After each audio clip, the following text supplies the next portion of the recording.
Colossenses capítulo 1, amém, irmãos? Nós vamos ler dos versículos de números 9 ao 12. Eu vou ler na Nova Versão Internacional, você pode acompanhar aí na sua versão. O texto da Palavra de Deus diz assim: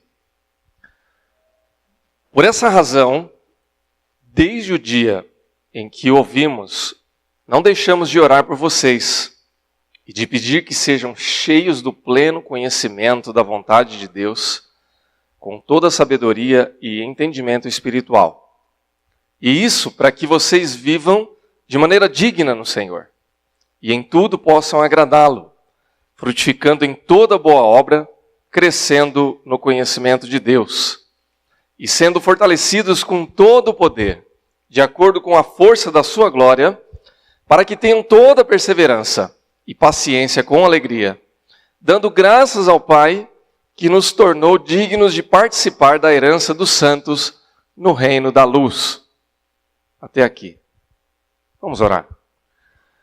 Pai, nós te damos graças pela tua palavra. Cremos que ela é viva, verdadeira, eficaz, poderosa para falar aos nossos corações. Ajuda-nos, portanto, nessa manhã, Pai, no pleno entendimento, e não apenas no entender, ó Pai, mas no experimentar também da tua boa vontade para as nossas vidas. Que assim o Senhor nos abençoe, é a nossa oração, em nome de Jesus. Amém. Eu estava falando ainda há pouco sobre a percepção do tempo e como que a gente administra essas coisas. E a gente fala disso porque à medida em que os anos vão passando, a gente vai percebendo que nós temos menos tempo para realizar algumas coisas e para vivenciar algumas coisas. E algumas das coisas que a gente pensou, sonhou, ou até que a gente viveu, elas já não vão mais acontecer. Então, por exemplo, eu não vou mais, nessa altura da vida, ser um esportista de alto nível. A não ser que eu aprenda a tiro, alguma coisa assim que não dependa muito de esforço, de correr. Mas acho que isso não vai acontecer.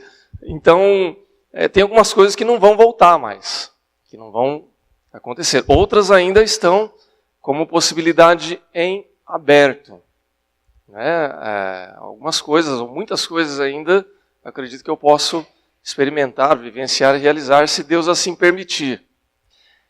E essa frase, essa expressão, se Deus assim permitir, tem muito a ver com a vontade e o propósito de Deus na nossa vida. Vocês já repararam que a gente faz ou usa muitas vezes a expressão, se for a vontade de Deus, vai acontecer? Quantas vezes você já usou essa expressão no seu dia a dia, na sua caminhada de vida ou na sua caminhada de fé? Ah, irmão, fica tranquilo, que se for a vontade de Deus, vai dar certo. Olha, se for a vontade de Deus, fica tranquilo, porque vai acontecer. É verdade. Se for a vontade de Deus, vai dar certo mesmo. Se for a vontade de Deus, realmente vai acontecer. Mas será que na prática a gente é coerente, ou a gente vive de uma forma coerente com isso que nós estamos falando e ouvindo? Será que eu e você, será que nós realmente vivemos de acordo com a vontade de Deus? Esperamos realmente que a vontade de Deus seja realizada em nós? Andamos de tal maneira que possamos olhar lá na frente e dizer, olha, realmente foi a vontade de Deus que tudo isso aconteceu e tudo isso realizou-se na minha vida, na vida da minha família, na vida dos meus amigos, dos meus irmãos. Será que é assim? É importante nós pensarmos nisso porque eu creio, irmãos, que Deus é o Senhor da história. Realmente, acima de todas as coisas está um Deus que tem o controle de todas as coisas. Eu não creio, e a Bíblia ela me dá fundamentação suficiente para que eu possa crer que Deus ele é tão soberano, tão onisciente, tão certo do controle de todas as coisas, que nada acontece de maneira aleatória. Eu creio assim.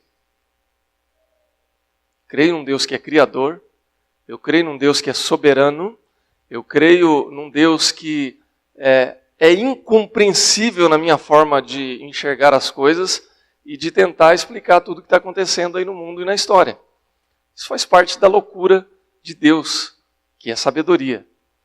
Agora, evidentemente que eu não vou conseguir explicar os pormenores da vontade de Deus no meu dia a dia e na minha vida.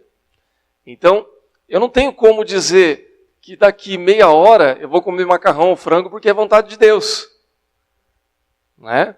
A minha vontade seria comer uma picanha gordurosa. Essa é a minha vontade. Mas também acho que isso não vai acontecer. A não ser que alguém queira me convidar para isso. Aí fica em aberto, irmãos. É para deixar os irmãos com fome, para aquela percepção do tempo passar mais devagar e doer o estômago. Mas, irmãos, quando nós estamos falando na vontade de Deus, nós não estamos querendo pormenorizar cada situação da nossa vida.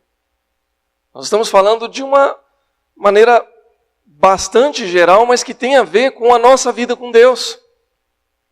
E aí, então, isso serve para os nossos planos, para os nossos projetos, para os nossos sonhos, para os nossos pedidos de oração.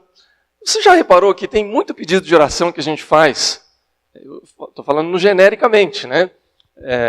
Que nós pedimos para Deus, ou pedimos para alguém orar por nós, e que talvez, vamos colocar aqui o benefício da dúvida, talvez não tenha muito a ver com a vontade de Deus para a nossa vida. Eu me lembro, por exemplo, quando nós fazíamos reunião de oração, isso não aqui no Ipiranga, tá, irmãos? Numa outra igreja, em que a gente deixava em aberto todos os pedidos de oração, e é legítimo que você coloque nas mãos de Deus qualquer situação que você, porventura, tenha. Deus, ele é tão maravilhoso, irmãos, que ele nos ouve. E ele nos ensina que nós devemos pedir. Pedi e dar-se-vos-á. Buscai e achareis. Então a gente pode pedir o que a gente quiser. Mas eu lembro, por exemplo, de uma irmã que sempre, toda reunião de oração, ela falava assim: irmão, ora pela minha filha. Porque ela está passando uma situação, e era sempre uma coisa assim meio fora de contexto. E uma vez ela falou assim: pastor, ora pela minha filha porque ela vai fazer um concurso amanhã. Claro, irmã, vamos orar. E tadinha, ela não estudou nada e ela vai ter que fazer a prova amanhã. Aí eu falei: irmã, mas em que sentido você quer que eu ore pela vida dela? Para que ela possa chegar lá bem e possa passar na prova. Será que isso é a vontade de Deus? Eu creio que a vontade de Deus seria que ela pudesse estudar bastante para ter um bom desempenho e quem sabe, né? Se for a vontade de Deus, passar na prova. Então, irmãos, mas assim, isso eu não posso condenar essa mãe, porque de uma certa maneira todos nós temos um pouco disso. Nós queremos que Deus nos beneficie, que Deus possa vir em nosso favor e que Ele possa realizar algo por nós, em nós, através de nós, independentemente se aquilo faz sentido para o momento que a gente está vivendo ou para aquilo que a gente está desejando. Essa é a nossa vontade. Esse é o meu desejo. Essa é a minha necessidade, ou a necessidade que eu acho que eu tenho. Então, quando a gente começa a pensar dessa forma, talvez a vontade de Deus, o bom experimentar e viver a vontade de Deus, pode estar em sintonia com a minha vontade, como pode não estar. De repente eu estou desejando e querendo coisas que Deus nunca desejou para mim. De repente eu estou ansiando por coisas e fantasiando coisas que Deus jamais vai me dar ou vai querer que eu passe, porque aquilo no final das contas ou não vai ser bom para mim, ou até seria uma coisa boa, mas eu também não estou fazendo por onde. Eu estou de braço cruzado, deitado em berço esplêndido, achando que Deus, porque Ele me ama, Ele é obrigado a me dar alguma coisa. Isso não vai acontecer. Nem hoje, nem amanhã, nem depois de amanhã. Então, quando nós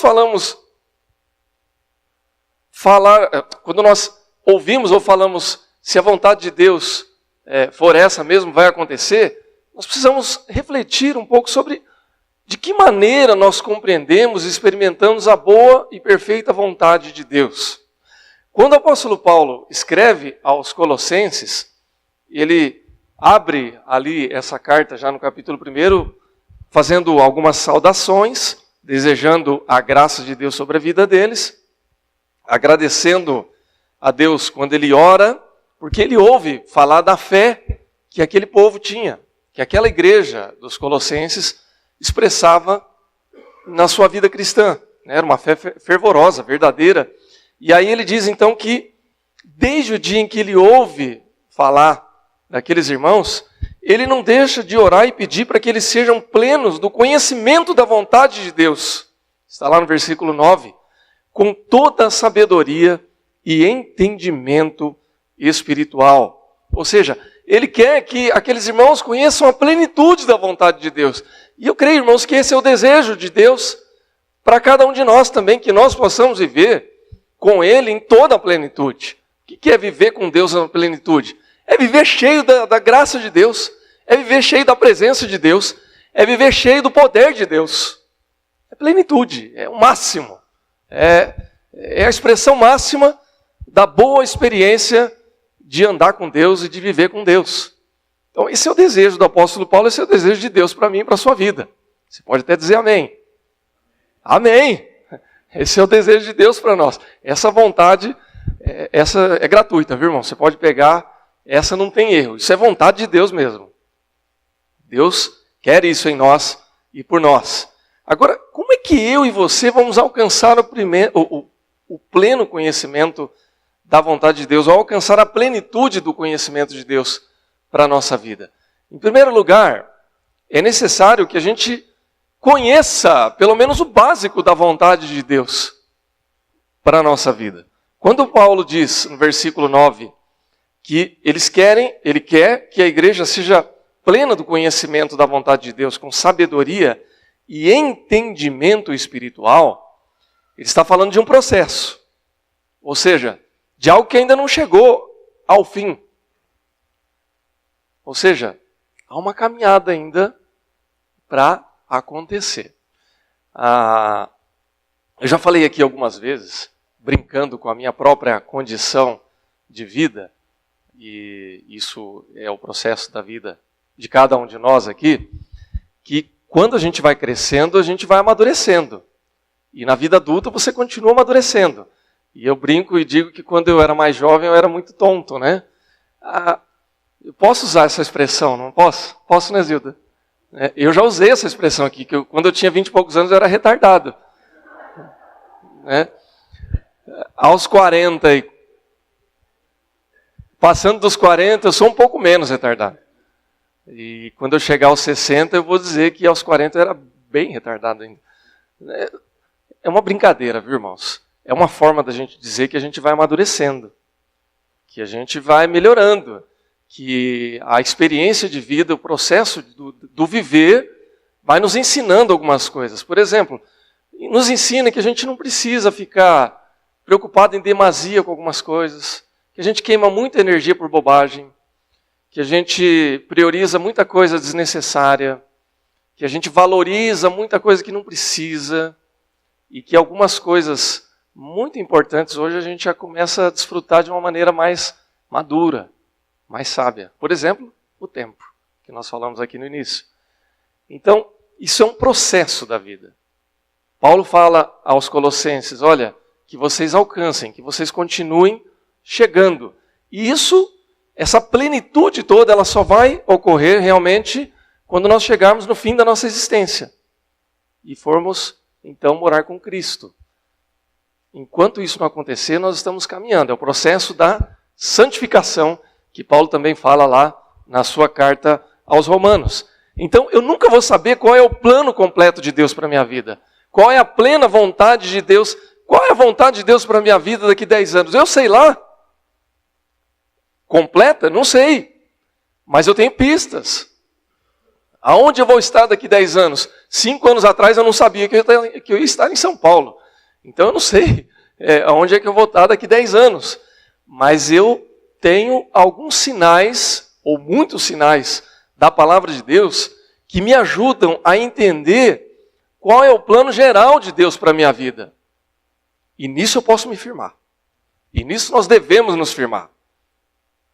Paulo ora e ele diz assim, para que transbordeis do pleno conhecimento da sua vontade. Ele está falando de princípios da palavra de Deus.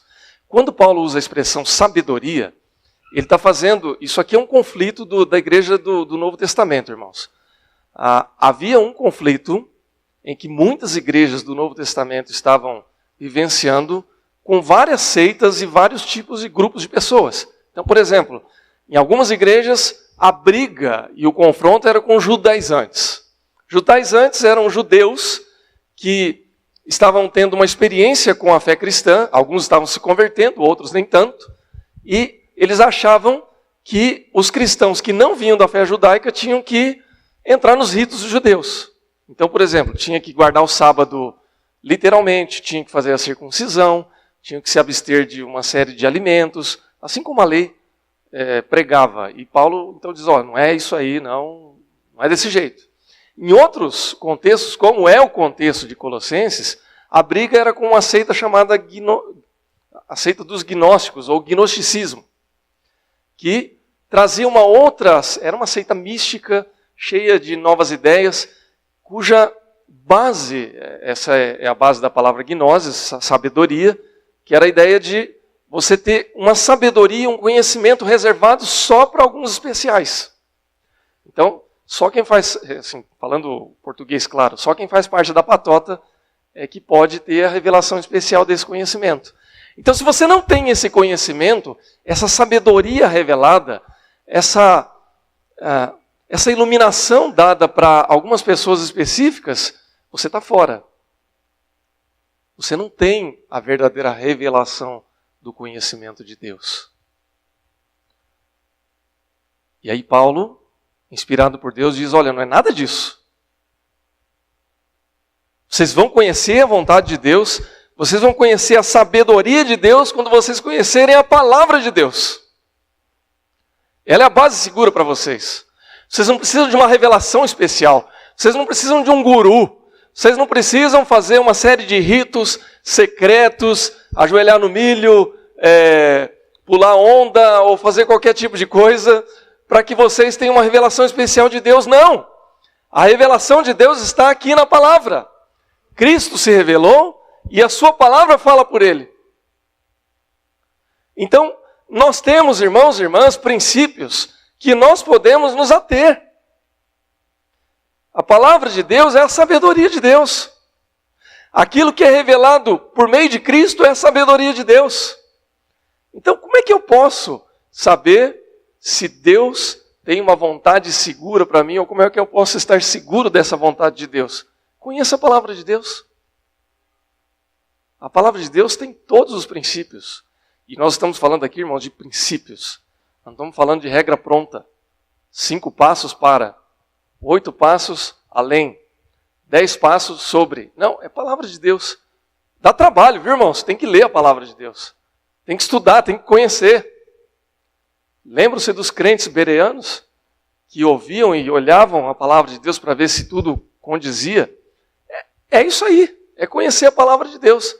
É que o problema, irmãos, hoje, que tem levado muitas pessoas ao engano, é porque as pessoas não querem se dar o trabalho mais para nada. Tudo tem que ser rápido.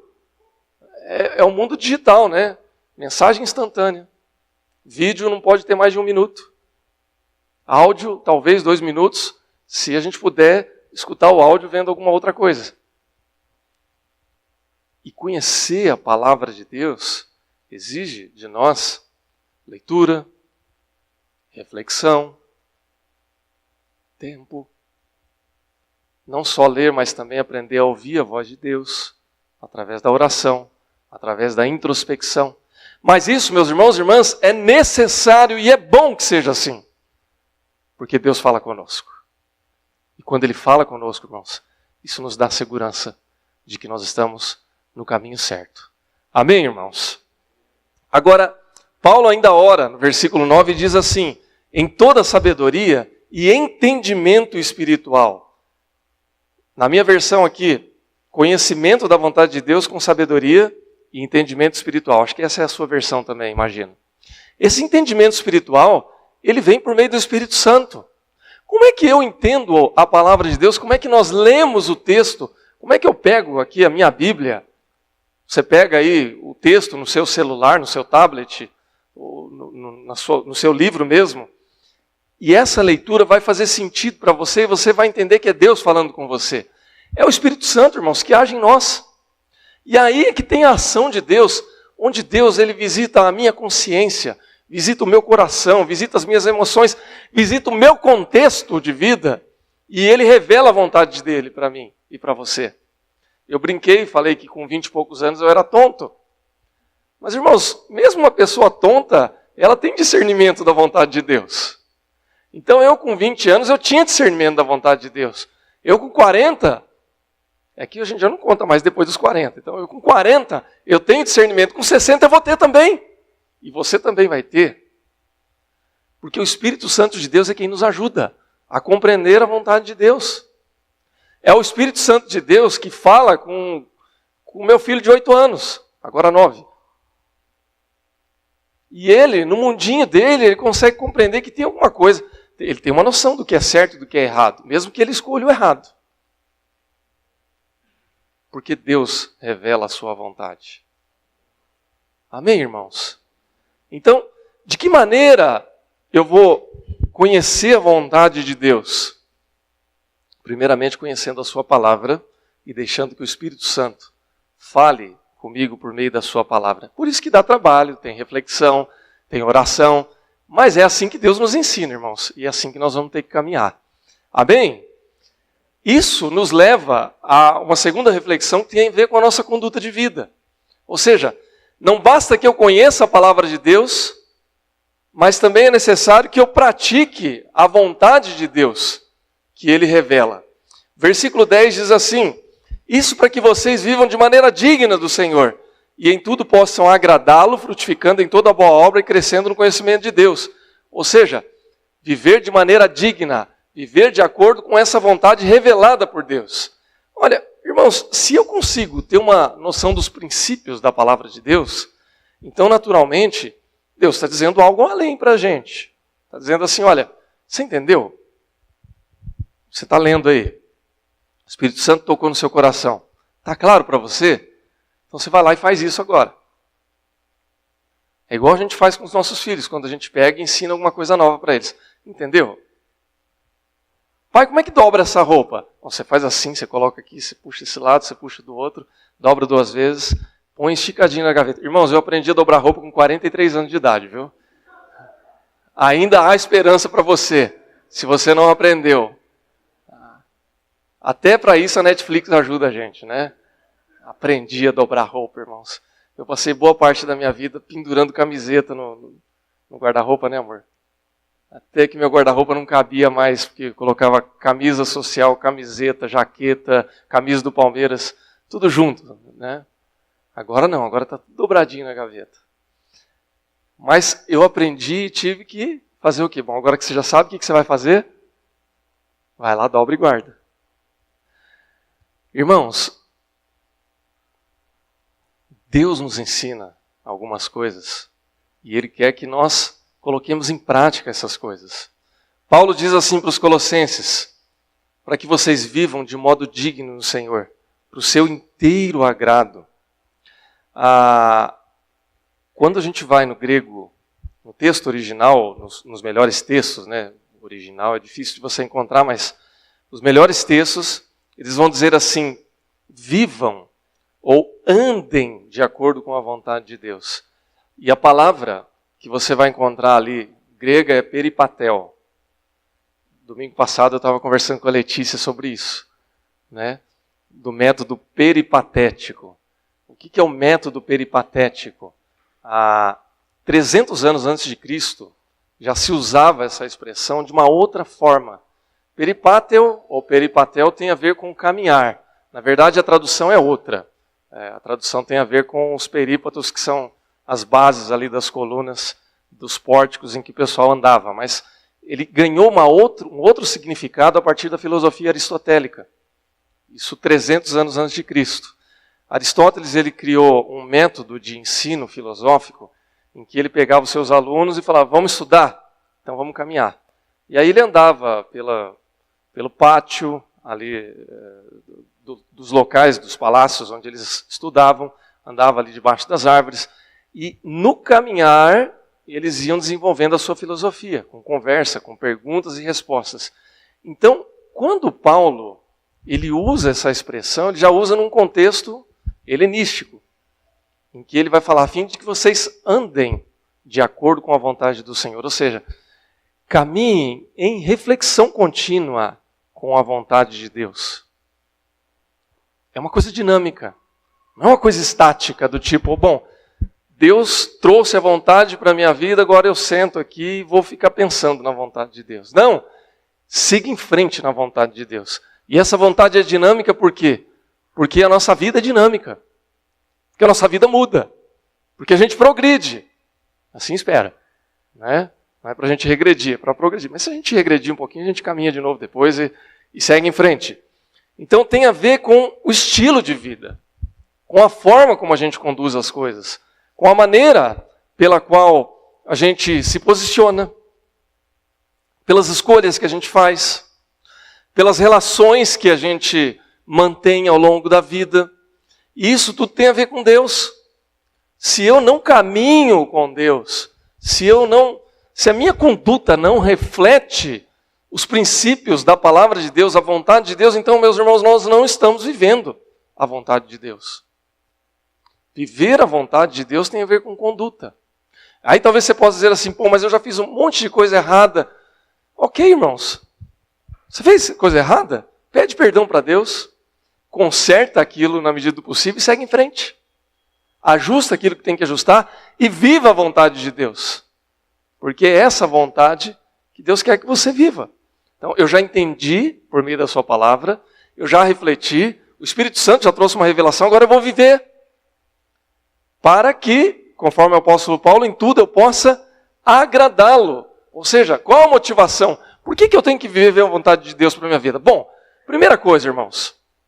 Se eu for um pouquinho inteligente, eu vou viver a vontade de Deus porque é o melhor estilo de vida que eu posso viver. Porque Deus tem o melhor para nós. Você crê nisso, meu irmão? Amém. Glória a Deus. Então, é uma questão de inteligência em primeiro lugar. Mas é uma questão de princípio. Eu vivo para agradar a Deus porque foi para isso que Ele me criou. Deus nos criou para o louvor da sua glória. Então, viver de maneira digna, viver de maneira que agrade a Deus, é honrar a Deus. Agora, Deus é tão bom, Deus é tão maravilhoso, que quando eu honro a Deus, eu sou beneficiado. É coisa boa. Então, honre a Deus nem que seja por inteligência. Porque Ele vai fazer algo de muito bom para a minha e para a sua vida. Então, o cristão, ele tem que ter esse estilo de vida. Uma vida que agrade a Deus. Não é uma regra, como eu disse, não é um conjunto de 5 passos, é um estilo de vida. É uma forma diferente de viver a vida. Agora, qual é o problema, ou qual a grande dificuldade pela qual muitos cristãos não conseguem viver de modo digno a vontade de Deus? A questão, irmãos, que assim como conhecer a vontade de Deus dá trabalho, viver de modo digno no Senhor também dá trabalho. Também tem um preço.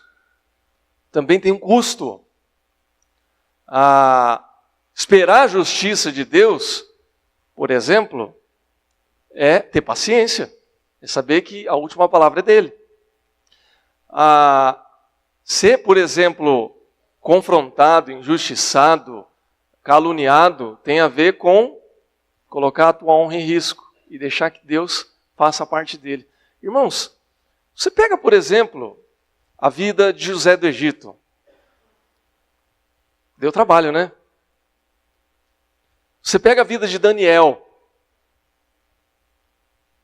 Será que a gente pode dizer que esses homens não tiveram uma vida digna que agradava ao Senhor? Eu creio que, dentro das possibilidades de um ser humano, eles viveram uma vida digna no Senhor. Você lembra da história de José do Egito? Um jovem, preferido do seu pai, um rapaz que teve ali uma série de conflitos com seus irmãos. Eu entendo esse conflito porque irmão, via de regra, já compete um pouco, né? Quem tem mais de um filho em casa sabe do que eu estou falando. Né? Tem uns atritos ali que acontecem, né? Não que não se amem, mas é que tem umas pegadas. E aí, José também não ajudava muito. Ele sabia que era o preferido do pai e ele fazia questão de mostrar isso para os irmãos. Um dia, os irmãos puxam o tapete dele, para não falar coisa pior, e ele é vendido para o Egito. Você conhece essa história, se você não conhecer, leia Gênesis. Vai dar um pouco de trabalho, mas Deus vai revelar os princípios da palavra dele para a sua vida. Então fica a dica. Você vai conhecer então a história e vai saber que ele foi vendido como escravo, que ele foi injustiçado, que ele foi caluniado e que Deus tinha um plano para a vida dele. Olha que coisa gloriosa. Deus tinha uma vontade para ele. Deus tinha algo para José que ele não imaginava. E isso só foi possível de acontecer porque ele se manteve firme nos princípios do Senhor. Vocês lembram, não precisa ir lá no texto, mas vocês lembram que quando a mulher de Potifar, apaixonada pelo José, louquinha pelo José, agarra ele, quase que pega ele à força e diz: vem cá, José, que você é meu agora. O que é que José diz para ela? Eu não posso fazer isso contra o meu Deus. Estilo de vida que agrada a Deus. Ele está pensando na postura dele com Deus em primeiro lugar. E ele ganhou um prêmio, lógico, né? Foi para a cadeia. Deu trabalho, pagou um preço. Um dia Deus colocou ele como governador do Egito. E o plano de Deus foi realizado. Irmãos, ainda bem que eu não sou José, que eu não quero ir para a cadeia. Né? Eu acho que nenhum de nós aqui precisamos pensar que Deus tem um plano tão grandioso assim. Não me acho a melhor bolacha do pacote para achar que eu vou ser governador de alguma coisa. Mas a questão é a postura, o estilo de vida. Quando eu citei Daniel, lembra-se da história de Daniel. Vamos comer os manjares do rei, os manjares do rei. Desculpa, mas eu não posso fazer isso. Se você não comer os manjares do rei, todos nós estamos enrascados. Vamos fazer diferente, vamos confiar em Deus? Deus teve a última palavra. Irmãos, cada dia mais nós precisamos conhecer a vontade de Deus e viver a vontade de Deus. A igreja do Senhor precisa de crentes que vivam a vontade de Deus. Nós estamos vivendo uma geração que, infelizmente, as pessoas não estão tendo postura.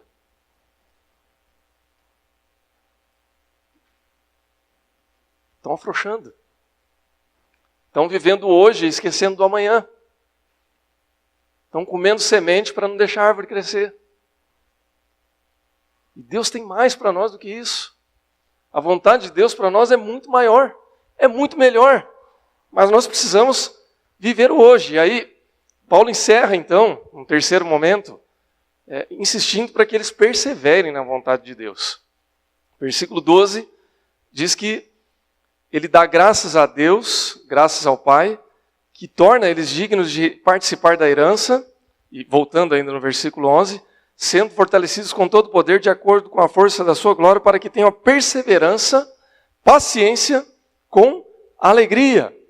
Ou seja, é necessário que a gente pratique isso continuamente, que a gente dê graças a Deus todos os dias.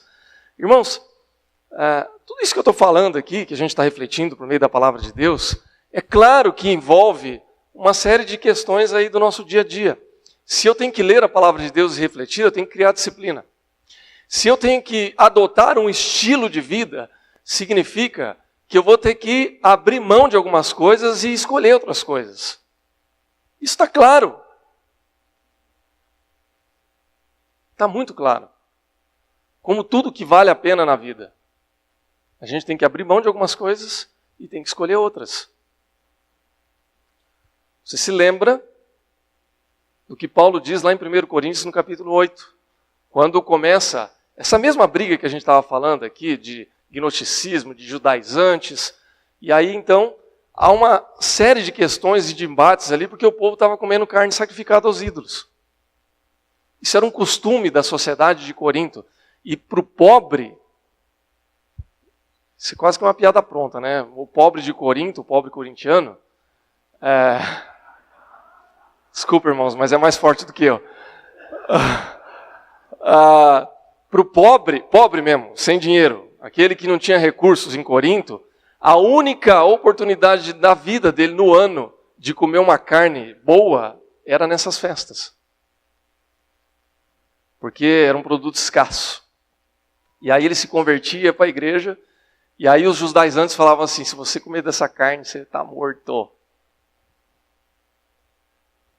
Você vai queimar no inferno, porque essa carne é consagrada. E aí o coitado falava, e agora, o que eu faço? E Paulo, então, de uma maneira sábia, ele diz assim, olha, eu que tenho a sabedoria, está brigando com gnóstico e judaizante ao mesmo tempo, viu, irmãos? Briga feia. Ele está dizendo assim, olha, eu que tenho a sabedoria, tradução livre, eu sei que se eu comer isso não vai dar problema nenhum, porque o problema não é o que entra na boca, mas é o que sai da boca. E aí então, ele conclui dizendo, eu poderia comer todas essas carnes, mas por amor ao meu irmão, eu não como mais. Isso é escolha. Isso é abrir mão de algumas coisas. Isso é escolher outras coisas. Viver com Deus, irmãos, viver a vontade de Deus implica nisso. Tem algumas coisas que eu vou abrir mão. Eu vou abrir mão, por exemplo, de ser agressivo em demasia, porque isso pode afastar alguns da fé. Eu vou abrir mão de viver algumas modinhas. Para jovem, para adulto, para casado, para solteiro, não importa qual seja a sua situação. Porque isso implica em escolher viver a vontade de Deus. Ah, mas eu vou perder. Será que você vai perder mesmo? Se for a vontade de Deus, você não vai perder, você vai ganhar. É a palavra de Deus e o apóstolo Paulo dizendo isso, que o que era vantagem para mim eu considerei como perda. E Cristo eu considerei como lucro. Então isso é perseverar na vontade de Deus. E perseverança, irmãos, é algo que a gente ganha um dia por vez. Eu vivo isso hoje, amanhã eu faço de novo, amanhã eu faço de novo, até que eu vou ficando bom nesse negócio. Vou aprendendo. E aí quando eu já fiquei bom, eu preciso aprender outra coisa que eu ainda não sou bom. E a gente vai perseverando, perseverando e vivendo de graça em graça. Há um grande problema, irmãos, na nossa fé contemporânea, e eu estou encerrando aqui essa reflexão, que é justamente a dificuldade em perseverar. Tem muita gente que entende o que é a vontade de Deus, tem muita gente que até experimenta um pouco do vivenciar a vontade de Deus, mas na hora de perseverar dá uma afrouxada e abre mão. Por quê? Porque é mais fácil buscar o instantâneo, o efêmero, o imediato. É por isso que tem muita gente migrando de igreja A, B, C e D. Que, olha, não vou perseverar aqui porque não está dando certo, vou para outra. É por isso que tem tanta gente migrando de trabalho em trabalho.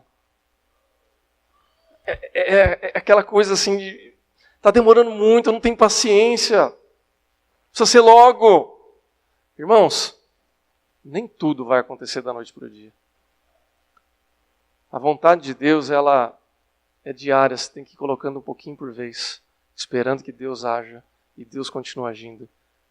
E a vontade dele é realizada. A plenitude da vontade de Deus, ela só vai ser concluída quando nós vencermos a jornada da vida e andarmos perseverando com Cristo. Amém? Essa é a boa e perfeita vontade de Deus para mim e para a sua vida. Que Deus continue a revelar a vontade dele para mim e para você. Que nós tenhamos a sensibilidade de ouvir a voz de Deus, de buscar a vontade de Deus. Que nós tenhamos a postura de permanecer, de dar o bom testemunho, de abrirmos mão daquilo que não precisamos e insistirmos naquilo que é a vontade de Deus. E que o Senhor te ajude a perseverar dia após dia. Amém? Que Deus te abençoe em nome de Jesus. Feche seus olhos. Vamos orar.